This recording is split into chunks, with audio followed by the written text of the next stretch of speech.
Okay, and we're live. Uh, so this is the Florida Carry, all Florida channel until the Stone Guy shows up from Georgia.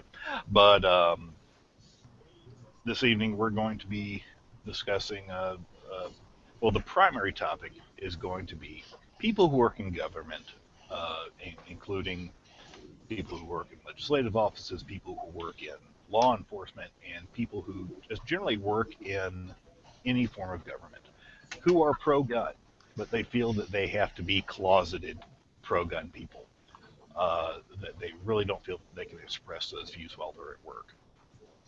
But it seems that the anti gun factions, when they work in government, can express their views with impunity. So we're going to get into that and try and figure out some ways to perhaps make things uh, a little bit easier for those people. So without further ado, here, while we're waiting for at least one more to join, uh, we're going to go from my left across the panel, and everyone can introduce themselves. First, I have Eric Coggin. Hey, how's it going? Eric Coggin here, State Director for Florida Students for Concealed Carry. Next, we have Eric Friday. Howdy, I'm General Counsel for Florida Carry. And Miguel. Hi, everybody. This is Miguel Gonzalez from the Gun Free Zone blog out of Miami, Florida. And we have Thin Blue Line. Hey, how's everyone doing? I don't have a most part like everybody else in here, but I do my best to bring awareness to the Second Amendment in the state of Florida. And I'm Sean Curran. I'm the Executive Director of Florida Carry, at least the Co-Executive Director. There's two of us. And I'll be trying to herd these cats this evening. So, you guys heard the topic. You know this is an issue that I doubt we're going to completely solve tonight, but maybe we can come up with a few ideas to go in the right direction with. Where have you guys perhaps seen most often places that you know of people or suspect there are people who are pro-gun, but in fear of talking about that pro-gun attitude that they have while they're in public service? Okay, I'll start with that one. And the most obvious, and the one I have more knowledge, is police officers. And especially, in town like my a county like Miami-Dade, which is very, very much, even if we are very much pro-gun, even if people like their guns, we still have our government many years of anti-gun stance, and this is still the mantra at a higher level.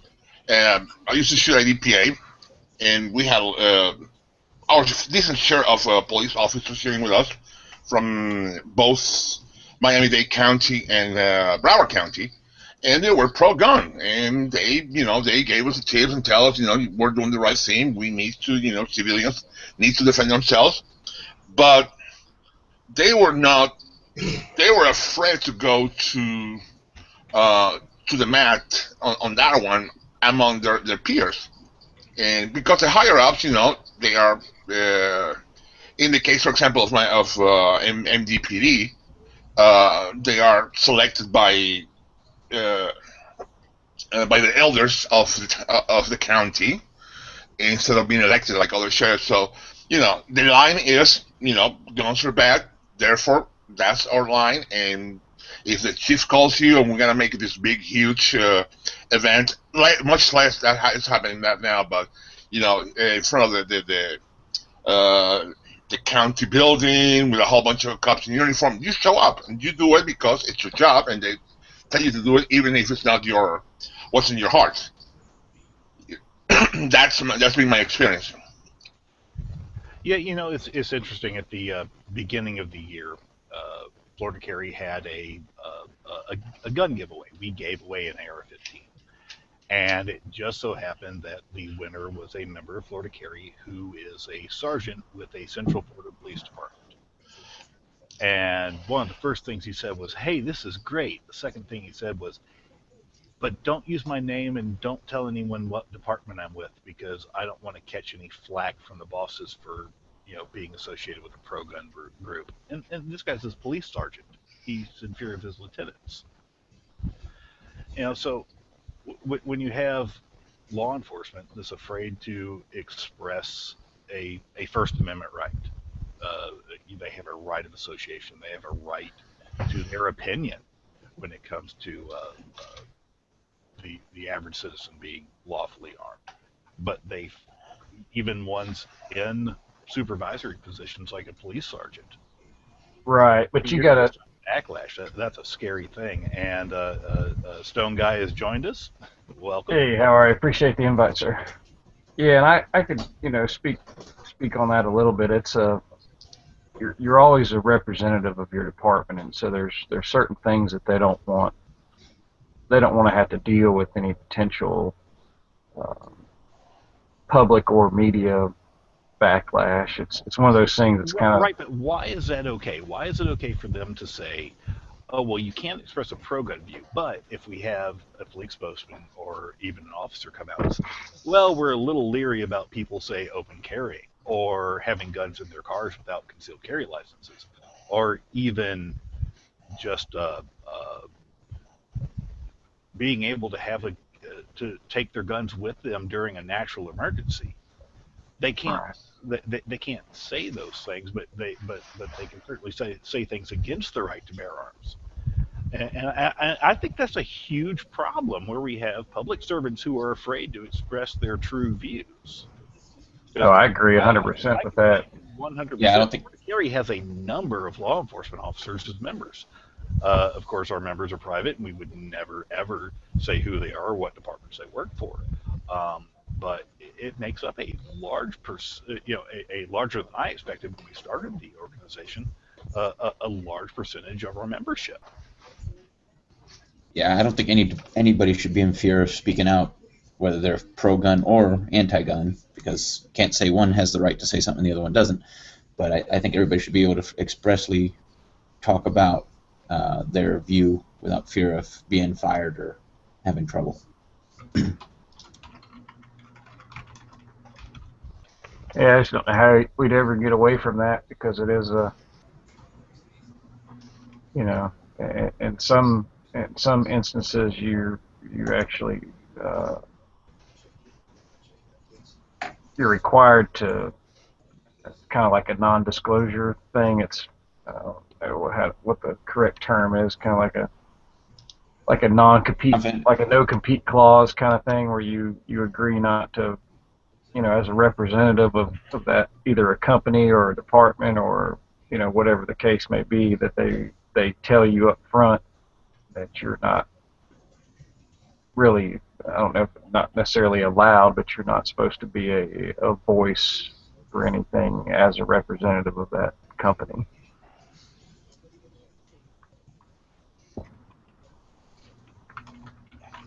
Well, the biggest problem I have is, we've actually seen cases where state attorneys have had to take an anti-gun position, or assistant state attorneys have had to take anti-gun positions because of state attorneys.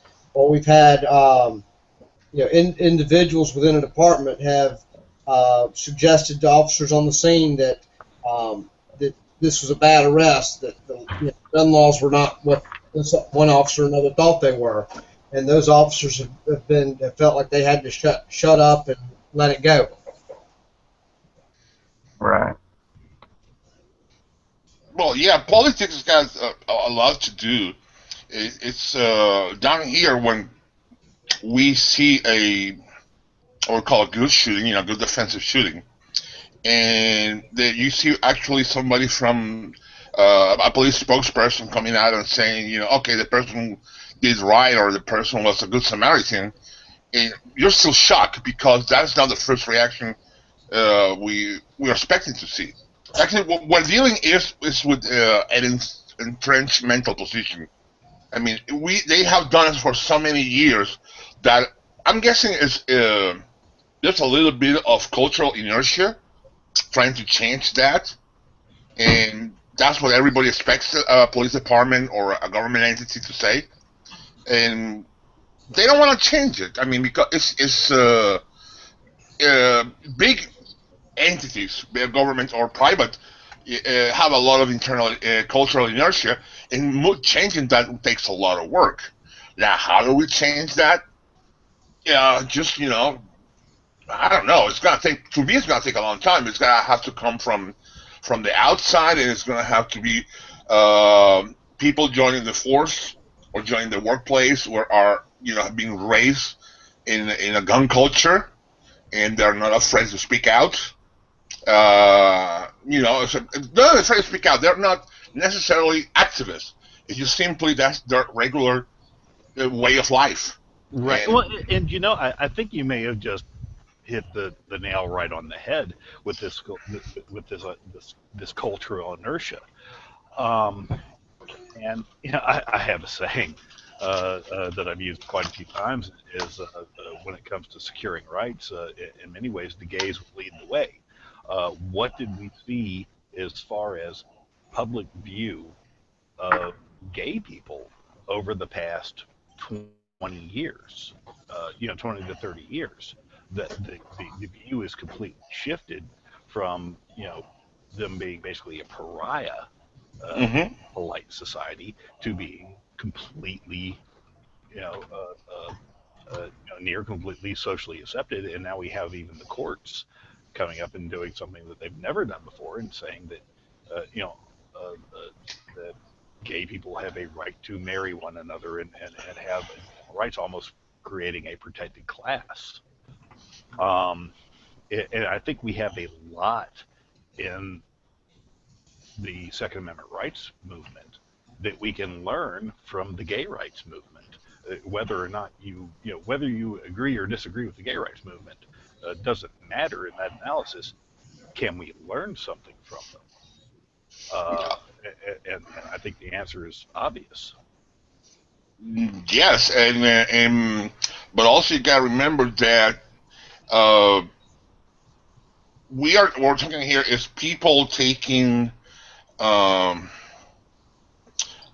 uh, how do I say it? It's their livelihood you're talking about, and especially when the economy is not good, because if you had choices of where to go to work, and okay, you are a clerk in the registrar's office in a college, and you bring your NRA T-shirt, and the administration goes crazy, and they say, screw you, I'm going to stand in for my rights, blah blah blah blah, and they can make a case, great, but when you are depending on a paycheck, and you know that if you make a comment or make any statement on favor of your rights, it may lead to your firing and your income ceases.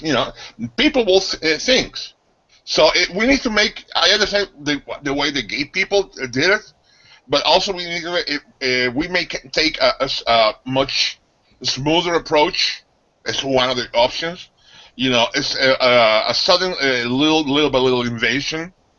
And it's like somebody makes a comment at work. I need to defend myself, or I want to know how to. Be catching on that. We need to bring our activism at a low key in that kind of cases.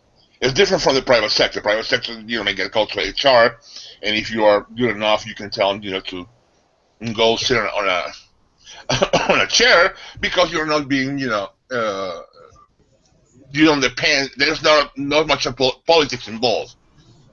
Well, But I mean, it does carry into the private sector as well. I also Because people do fear that if they have a view that isn't supported by the management of their company, that could lead to problems. I have a case going on right now where a gentleman was out expressing his First Amendment rights. He was picketing at a location completely unrelated to his work, and within a couple of days after picketing there, his work told him he was being terminated because of where he was picketing.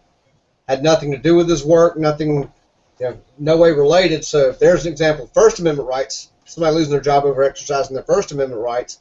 And so I certainly can see it happening over Second Amendment rights as well. But I also think it's a lack of education and understanding of firearms and the Second Amendment. I think a lot of people just believe everything they hear about guns, that they're bad and hurt people, and they don't understand the value and how guns actually work and how guns save lives. You got a point there.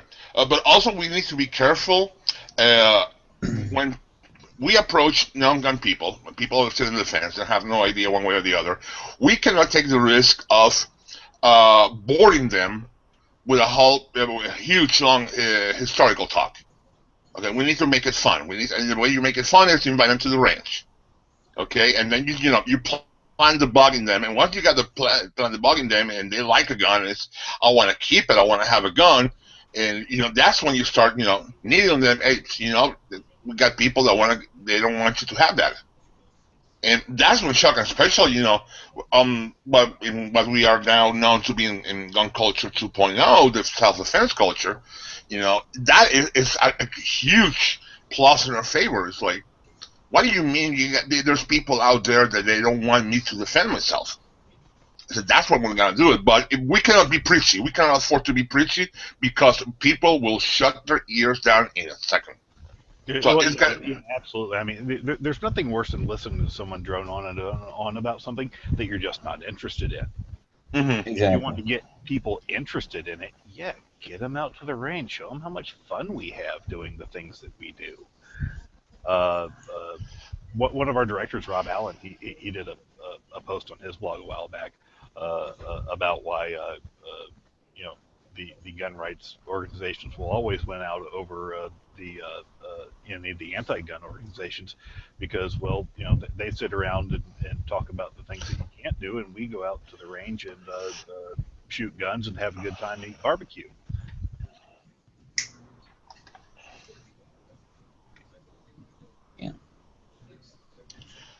So that's very, very important. But like you said, we are the fun group.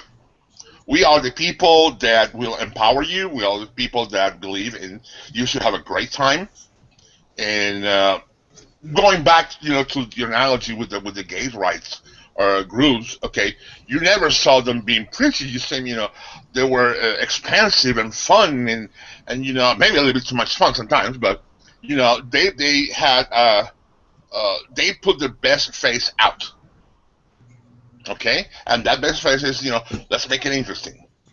Nobody likes a nagging person, and this is what you find with the Shannon Watts, with Bloomberg, and with all the rest of the psychos. It's like it's always a freaking tragedy. Come on, we have enough of that in our everyday life. Well, I also think I think a lot of anti-gun people are just scared of guns because they don't understand how they work, and and it's like someone. Oh, I'm trying to think of a good analogy for it. It's like skydiving. Someone who's never done it before, never handled anything, they're kind of scared. But after they get into it and understand it, then it's like, well, it's no big deal. Well, with the non-shooting public, people that haven't been around guns, they really mystify them, and they go with what they've seen on TV, where someone shoots someone with a .22 starter pistol and they get blown through a plate glass window, and they see them as these end all beat all minor nuclear weapons in people's hands, and they don't realize that a high velocity rock thrower. It matters what you throw the rock at, and it's really nothing more than a glorified slingshot that can be effective at saving your life. Yeah, and like I said, on that one I have people. On my last job, I had people came. They knew that I was into guns, and they came to me asking me every 5 seconds about, hey, this gun or whatever. It's like, dude. And eventually it came to the movies, it came to TV shows, and my response is, if you want to see how guns work, how well somebody has done in a movie, go for the films of either Michael Mann or I forgot, Joe Billius. It's about the only two directors I trust, that they're gonna put guns in the proper perspective. Is that other than that, like you see the guy flying, hard. This John McClane movies, the guy with a snub nose takes down a cable from 50 yards. That's BS. Okay, it's a reality. It is fun and come to shoot. And there are TV shows. You got cable, you have DirecTV, whatever. You have the sport outdoor channel, the Sportman channel. They got great TV shows there, the history of stuff. And all of a sudden people come back and it's like, oh my God, it's totally different from what I thought. But I saw in this movie, it's like, dude, that's reality. That's not reality. That's what some guy in Hollywood who's never come out of his office thinks it should be.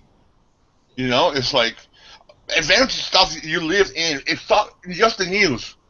You've been involved in something. Maybe it could be a hurricane or a car accident, or whatever. And how many times have you find yourself saying, "That's not what I saw. I saw something completely different." Why do you think movies are going to be different? Why do you think TV shows are going to be different? Same thing. It's like, you want to know? Come over. I'll show you. Let's go to the range. I'll put you behind an AK-47. I'll put you behind an AR. See how you feel. Even Michael Mann, I mean, he'll have you believe that Miami Vice officers all carry Brent Tins and have alligators. Well, yeah, well, you gotta give him that one. Hey, I've been watching the reruns, but it's still, there is a movement of trying to become a little bit more realistic. Michael Mann is doing a pretty decent job. But like I said, it's like, watch that. That's the way people do it. That's the real good shooters do it. Look at the discipline. Look at the finger. And if you see the finger is one example I give you. If you see either somebody with a finger in the trigger, that's an idiot. Never follow that. And stuff like that. It's like, get him in a little bit for whatever reason or however whatever way you can do it. It's starting to get him involved just a little bit, because the moment you get them hooked, now it starts changing their views.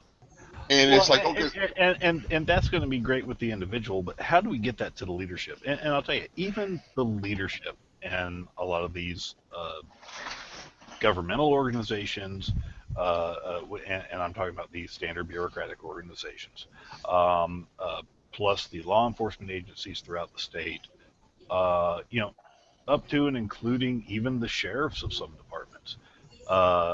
Even they have bureaucracies that they answer to, and one very clear case is the Florida Sheriff's Association.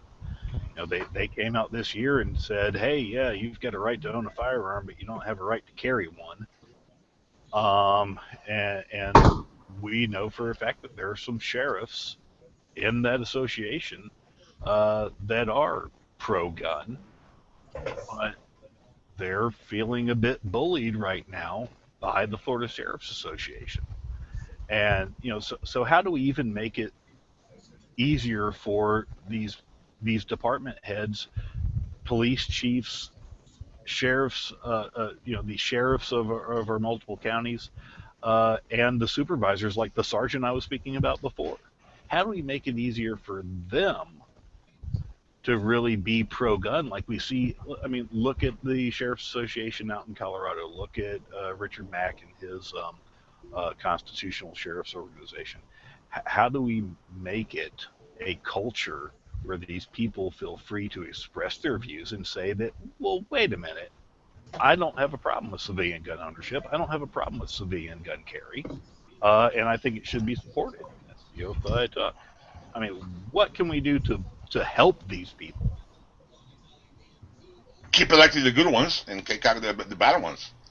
I don't know, because that's one of the things. This, it's going to be a complex thing, but you have a good sheriff. And don't let city council elect the sheriff. We cannot afford that. That is the worst thing. That's, for example, the issue we have in South Florida, that are not directly elected by the people. That they are selected by a few. And if you want the job, you end up having to deal with the crap they want to feed you. No, that's So not as good as Chicago electing their police chief, having Miami-Dade select their own sheriff.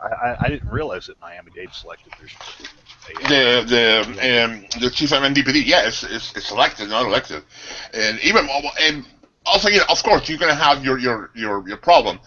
Broward County is elected. The guy is elected, and still you get, but the way the politics are influenced, Broward still I consider very anti-gun county, even though there's a lot of shooters. Well, we're suing them right now.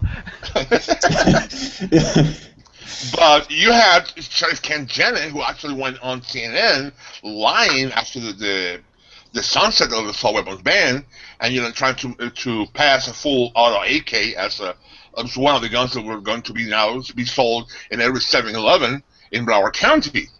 And even though the sheriff now Israel is a little bit better, it's not by much. Like I said, once again, we're going back to the inertia, the cultural inertia I was telling you about. Is you're supposed to be a sheriff of Broward County, you're supposed to be anti-gun. Well, we got to try to get him out of the way. If somebody else better comes, even if it's like only 10% better, we support him. And then if hey, we support you, start looking at it this way. Well,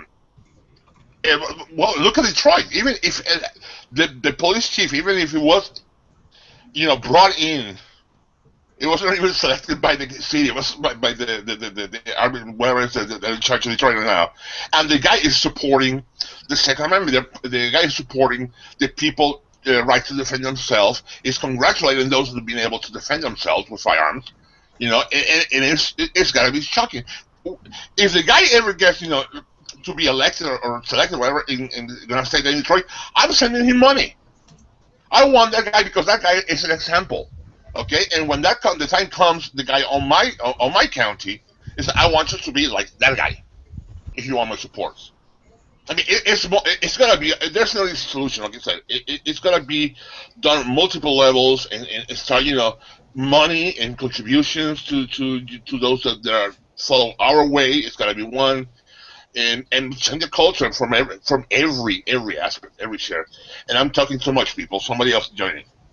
Well, and inside chat, our internal chat here, Tim Blueline brought up something with a sheriff that we have elected officials, not just sheriffs, but we have elected officials that will purport to be pro-gun, pro-Second Amendment. Florida Sheriff's Association put out a whole declaration saying we support the Second Amendment. And y'all in federal government shall come down here and do anti-gun things. However, they did it very tongue-in-cheek because they only recognize the Second Amendment as protecting your right to have a gun in your private home. Certain private. Then proceeded to send numerous sheriffs and other individuals to Tallahassee to lobby against your rights very actively, including your right to be able to take your firearms with you when you evacuate. So maybe part of the solution to this is taking the leaders that purport publicly, because they want to get elected, to be pro-gun in a very pro-gun state like Florida,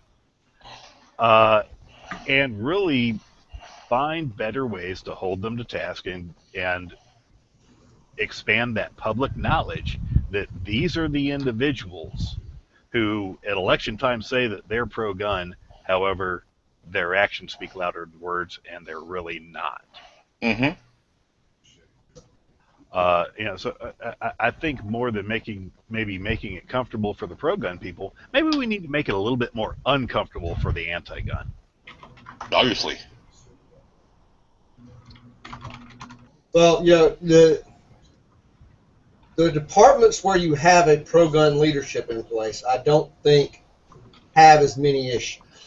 I think the officers in certain departments are a little more willing to speak out. I mean, when you've got particular sheriffs, for example, who hold Shoot with the Sheriff fundraisers and who hold training events for the citizens, free concealed carry classes, those kind of things.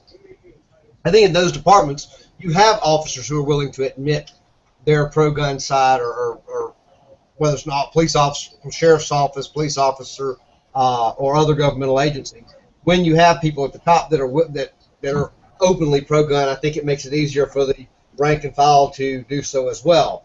The problem is unfortunately most senior leadership, be it sheriffs, police chiefs, and most of the elected officials where we really have problems, where we need outspoken people from the pro-gun side, are located in counties and cities where their administration is very much anti-gun.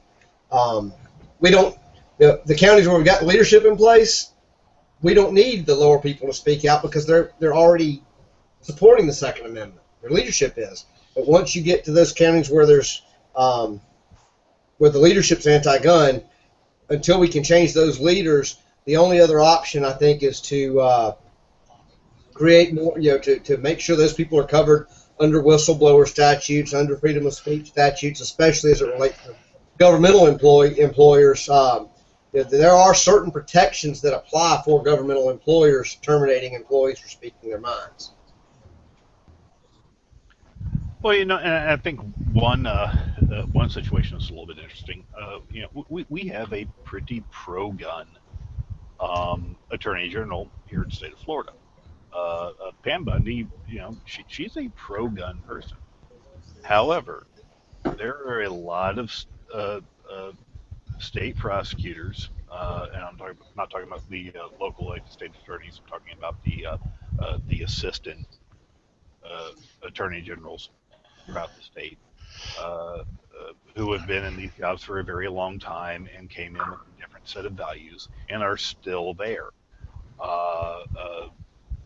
And even the newer ones coming in under those regional assistants are still feeling this pressure, I think, that they have to, speak and act a certain way. So when you have in the case of like the Attorney General's office, this really large bureaucracy where, yeah, you might have someone who's pro-gun at the head, but they're not doing every bit of that day-to-day operation. I think the day-to-day operation is their responsibility. I think they can be held accountable for what their underlings do. The captain of the ship is responsible for what the members of their crew do. Yeah, but in some cases, how do you dissect that and really boil that attitude down to the lower levels of saying, hey, this person wasn't doing anything all that bad. It's just that they happen to have a gun. Why are we prosecuting when we're letting when we're letting much more heinous criminals go with no charges filed or pretrial interventions? Yeah, a lot of drug cases get deferred prosecution and all, and yet these gun cases they seem to go after, like it's some personal thing to them. well, it is personal because gun cases have ratings. Okay, and if their perception is that if I can get this guy that is perceived to be a member of a selected society, and I can demonstrate to my voters that I am for the little people, I'm going to go after this guy.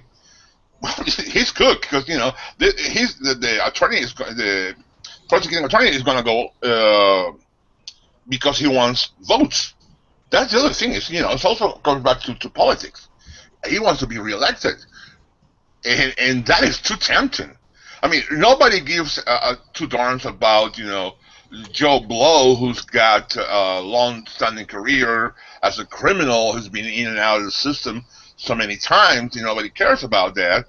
Because he's on his 12th breaking and entering. Okay, just go back in there and make a case. Plea, go back inside for a couple of years, and then you're gonna be back out. They don't care.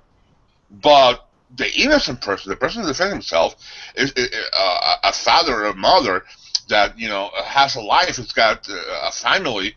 He's gonna proclaim his innocence, like he's the innocent person he or she is, and he's gonna fight it. hey, I'm going to fight it too. I got the taxpayers' money behind me. I'm going to either bankrupt you, I'm going to send you to prison, and I'm going to make sure that you're going to look like a damn criminal member of the Klan, if possible. You know, and there is almost all benefits for a prosecutor with political intentions to go after somebody, a good citizen that has to defend himself. Well, we see these public officials who are, during election time, they're very general. Yes, I'm very pro Second Amendment, and I'm here to support your right to bear arms. However, when we get to the legislative session and when things actually matter, when push comes to shove, we hear a lot from the anti-gun side in government, law enforcement, particularly. But we don't hear a lot from our pro-gun people. They tend to support us by just not talking, which is a problem because that's not supporting us. That's merely staying out of it. Uh, and we need to find ways to have these people that do have predilection toward our cause uh, uh, make it comfortable, I guess, for them uh, to come out on our side and really stand up and say, no, I don't agree with the Florida Sheriff's Association on this. Yes, I agree with this bill, and yes, I support it, despite what these other sheriffs from Miami-Dade and Palm Beach County say. I don't share their values. They're wrong on the Second Amendment, and we should pass this good law or we should defeat this bad law. And we haven't seen enough of that. The last public official I saw really come out and really stand for the right to bear arms was Major General Titshaw from the Florida Department of Military Affairs. Yeah, it's still. Listen, we're still sensitive to political correctness, and it's going to take a while. What we cannot afford to do is get the idea we need to do this tomorrow. It's going to take a long time. Look how long it's taken since she's got Gun Control Act of '68 to change things around, and this is a long game. So we need to be patient. We need to attack on all fronts, but we need to be patient too. Oh yeah, we definitely need to take a measured long-term approach to this, but there are things that can be done now, and some of them are very small.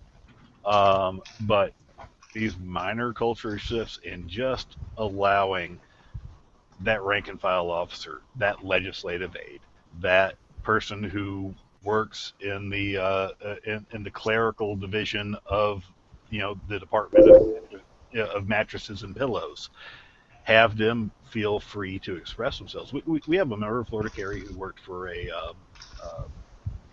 university here in the state, who a student was in this person's office, and he had a screensaver on his computer of a pistol.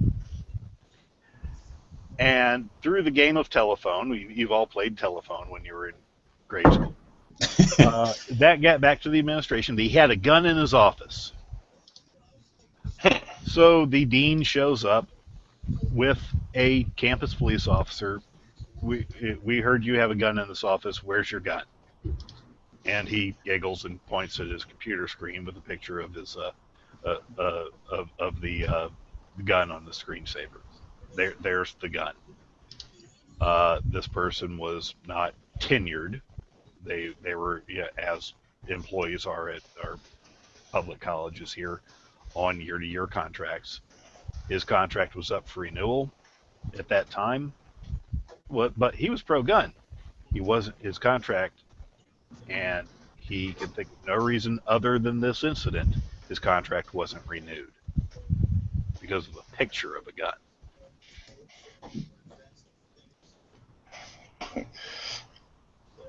Oh God, that's colleges and universities are. As you guys have experience better than I do. It's a festering thing going on right now, and I don't know. I have no idea how to change that.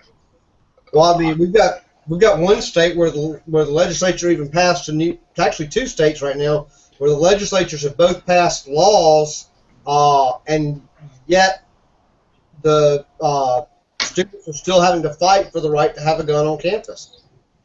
Both Georgia and Alabama have current suits pending, or at least investigations going on regarding what their new law really means.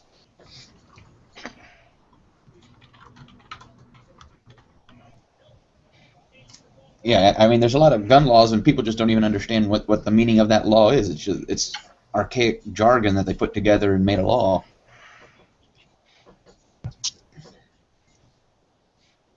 So I think that the way that it's going to be eventually it's going to change too, and also I think it's going to be through the students themselves.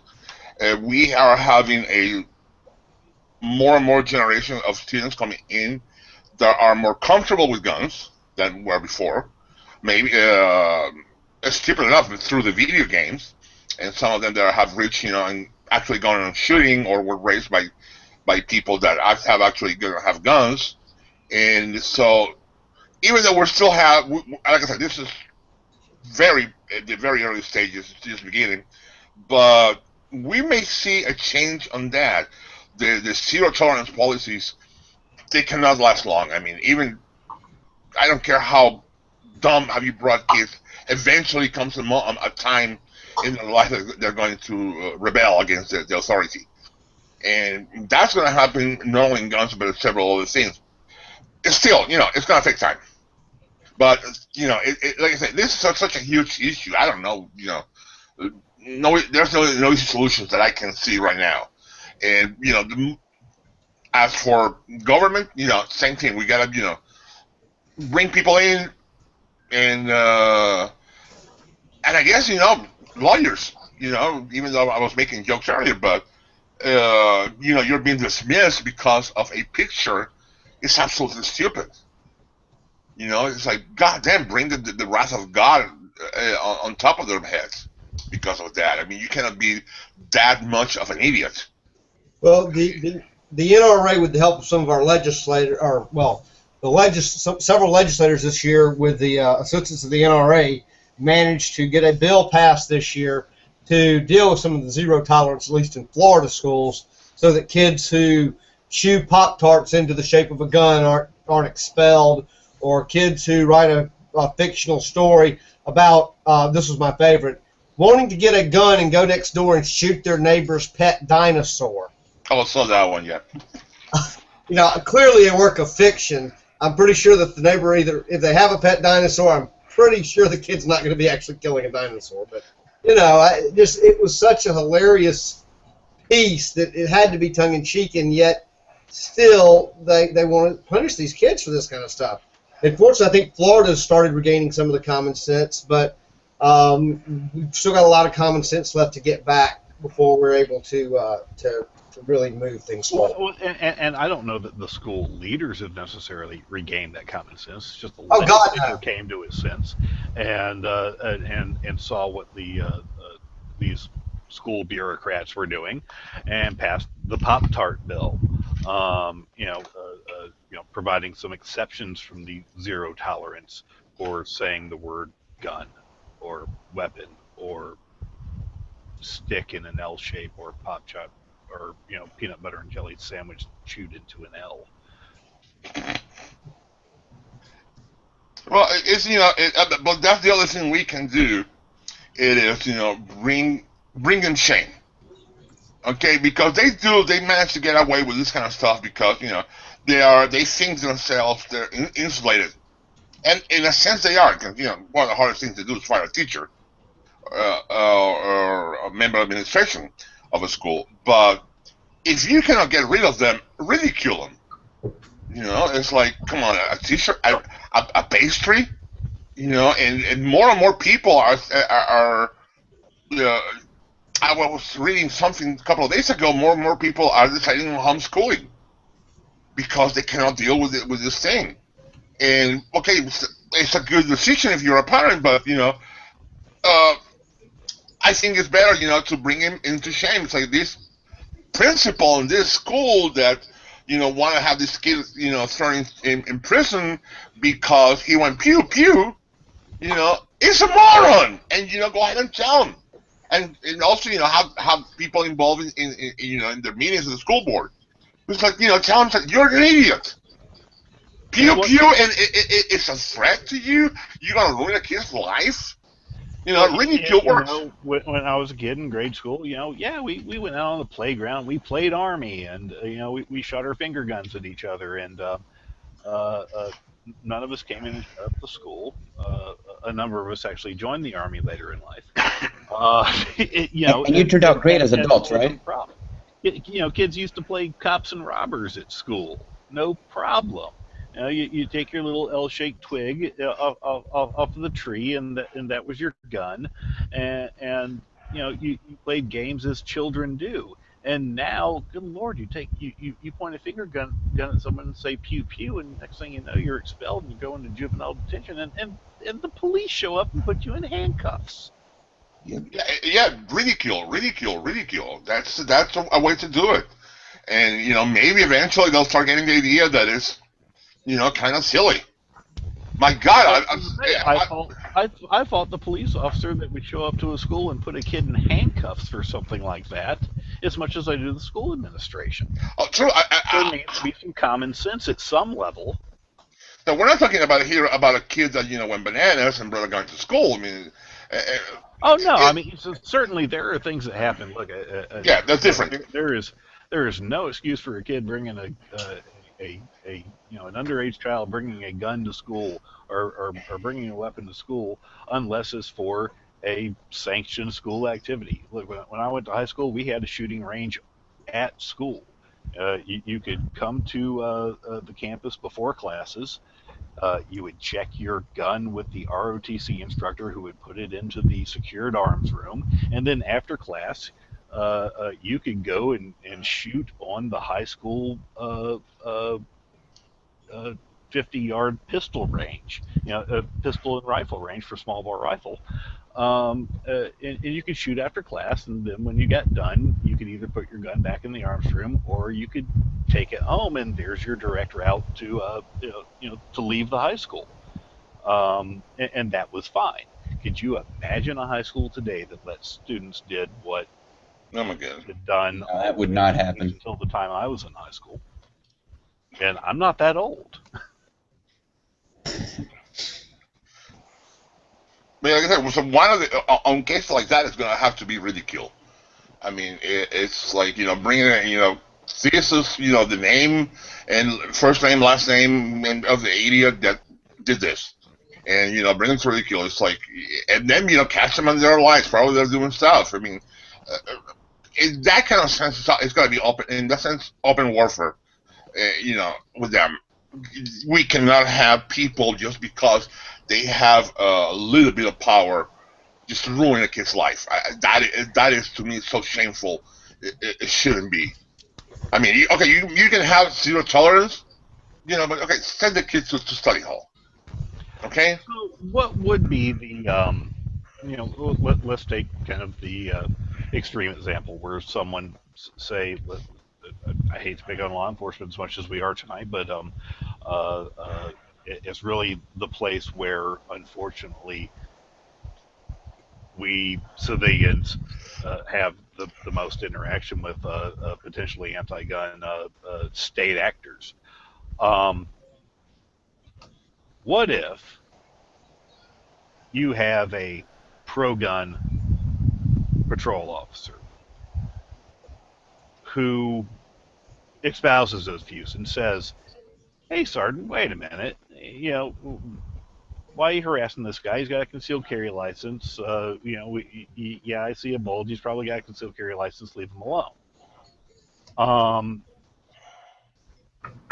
When people in these positions feel that the wrong thing is happening, and they don't feel that they can speak up, or if they do speak up and they get some kind of adverse employment action or adverse work environment because they said, hey, Sergeant, we're arresting this guy for the wrong thing. He's not breaking any laws here. Why are we detaining this guy? Let's let him go.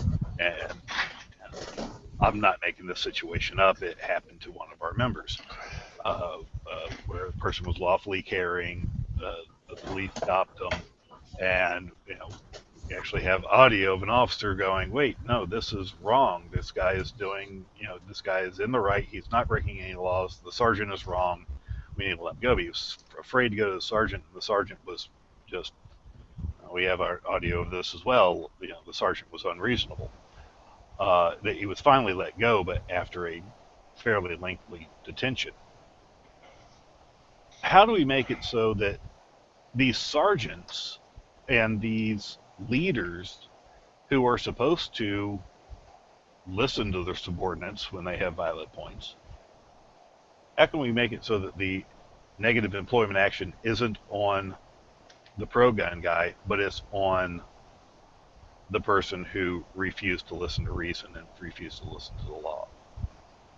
Letters of if you happen to have, that's what something somebody told me a long time ago. If you have an interaction with a police officer and it's a good one or a bad one, and you write to the department, that letter goes into their file, and it's read by the people that the HR, whatever the heck, the things.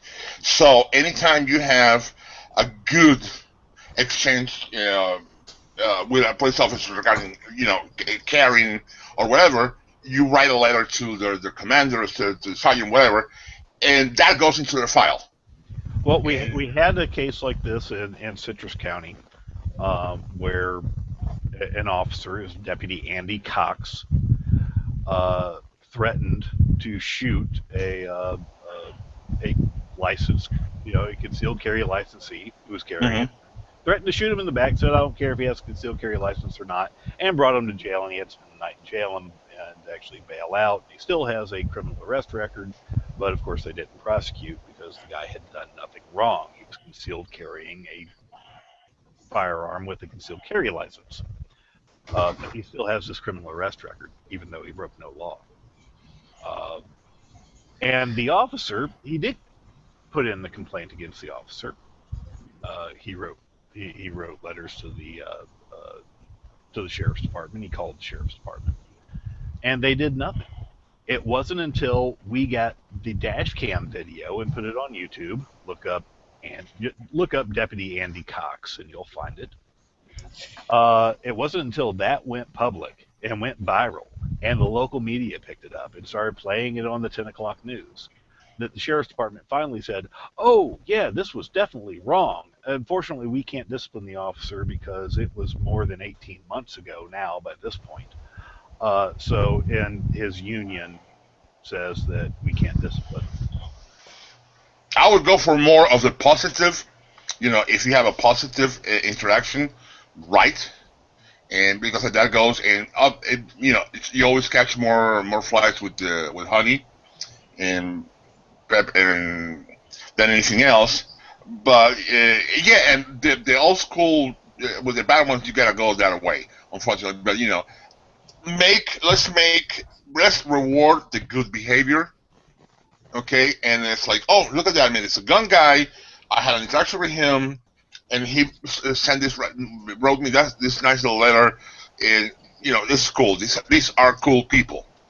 Yeah, We bring more people into the fold. That's one of the things. Who knows? Maybe this little corporal in the Florida Highway Patrol 10, 15 years later is going to be the head honcho.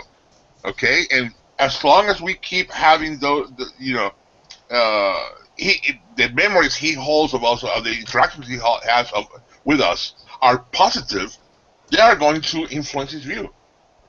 You know what? I think you're absolutely right, and that's something that we absolutely need to encourage Florida Carries members and the gun-owning populace. When you have a good interaction with the police officer, write a letter of thanks, send it to their supervisor. That's absolutely great advice. Another thing I wanted to mention, Sean, you had mentioned it earlier. It was before the Andy Cox thing. How you have a video of a cop saying, "Wait a minute, this guy's doing nothing wrong," to his sergeant or whoever he was with. I think that comes back to it may or may not be. I don't know what the video is. I don't know the tone of voice or whatever. But I've seen it that cops, they'll be in a situation and they're not sure if there's an actual law broken or not. And I've seen it happen that the cop will go and they have a book they can refer to different laws, statutes, and that, and they're referring to it during the situation, trying to figure out, hey, did that guy just break a law, or was he legal, or she, or whatever it is. So I think it comes back to a lack of knowledge of the law in some cases, that they might not understand. Hey, carrying a gun is completely legal and fine if you have a permit to do so. You know, and that's one thing that we're looking to address right now. We were recently approached by the chief of a Florida Police Department asking for materials from us on to train his officers on dealing with the lawfully armed public, you know, specifically concealed carry licensees. And we're putting that together for him as fast as we can. And we're hoping to make this a prototype that we can export to more departments throughout the state. I think a lot of people have this false sense that, well, a police officer knows every law and he's just as smart as a lawyer, and the reality is that's not true for most of them. One of our lawyers likes to say that every time he walks into a courtroom, at least half the lawyers in the room are wrong. Yeah, exactly. Well, you see it every day. Not only with cops and lawyers, they have no idea what the law, what 790 is in state of Florida, and it's like, when people tell me I can do this with a gun because a cop told me, it's no, don't ever trust a cop. Yeah, no, a cop and a lawyer. No, you know. And I mean, I can understand that being an excuse, like in the 70s and 80s when you didn't have all this, but you have the internet now. There is no excuse. You have no excuse not to be able to type in your question into Google and find every law in whatever state you want to go to. The readers on my blog, I keep telling them, it's like, you know, a new bill comes or for legislature, and it's like, you know, don't trust my word. I am not a lawyer. I am just some guy who likes to read a lot and tries to make sense out of stuff. Here's the link. Go read the bill. Exactly. And if you think I'm mistaken, you know, let me know. We'll figure it out. We'll have somebody to come over, and I'm lucky sometimes Andrew Branca shows up in my blog and corrects the mistake we're, you know, all the crap we're saying. But you know, it is through knowledge. I mean, it's like how many myths have we heard? Miguel, you've always got Eric and I as well. I mean, between the two of us, we write most of the bills that have been going on the past few years.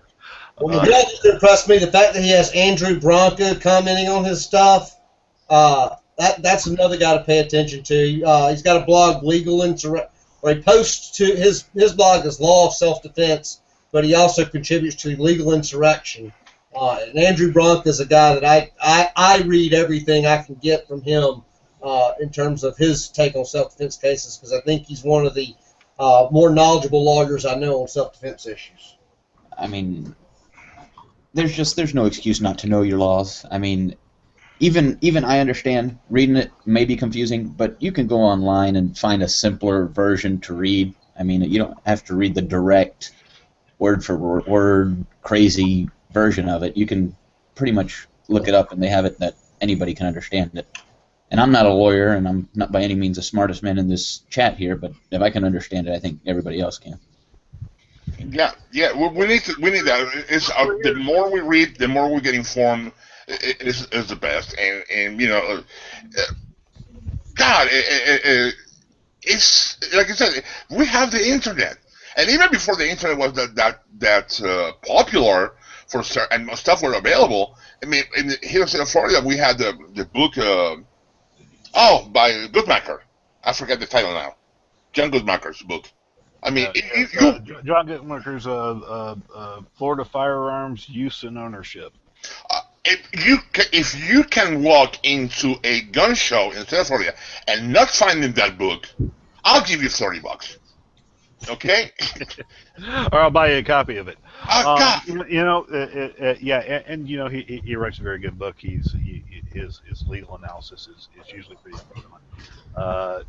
He has some additional scenarios that he throws into it that I don't always agree with, and some additional takes that you know, John and I have had some very public debates, but at the end of the day, he's usually a pretty smart guy, and his actual legal analysis are usually pretty dead on. And when you do call him on a legal analysis that he makes that isn't quite right, uh, we have seen him correct his position. So He's made me correct mine too. so yeah, exactly. So he's not so full of himself that he can't take a differing opinion and go, "Wow, I screwed that up," and then publicly correct himself. Like, the best advice I give him got. a lot of credit because you don't have to be right 100% of the time, but when they prove that you're wrong, own up to it. He does. Yeah. The best advice I got out of his book is, because, you guys know it better than I do, there are many gray areas in the law of guns in the state of Florida. Don't be the test case. Play it safe. I thought that was the best advice I got out of his book. And that's exactly right, and that's a lot of what his book is calculated to do, is keep you from having to be that test case, because nobody wants to be a test case unless they do. And if you want to be a test case, please call us first, and we will help you be one without being arrested. Exactly. All right, so we're 5 minutes past the hour here, and Stone Guy is going to be up next with his blog. Guys, please, if you support Campus Carry, and you should if you're watching this, Eric, tell them where to go. Well, if you support Campus Carry, The other Eric, you're not the Campus Carry. Eric. No worries. It's campuscarry.org is the nationwide site. Now you can find the individual state sites there. And if you need a lawyer, anything to do with guns, or if you just happen to need to leave your spouse, Mr. Friday. it's Eric Friday, Fletcher and Phillips. Phone number is 904-353-7733 or FletcherandPhillips.com.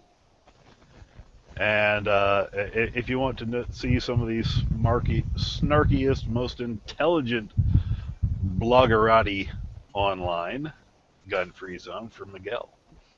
You must be just talking about somebody else. Thank you. It's coming over. Coming over. Read the blog. Leave your comments. I'm up to, and I'm not perfect. And if you share your knowledge with me and everybody else, we're all much better. Gunfreesound.net. The thin blue line here, well, he's just a regular around these chats. Yeah. Anything you want to plug this evening before we shut her down?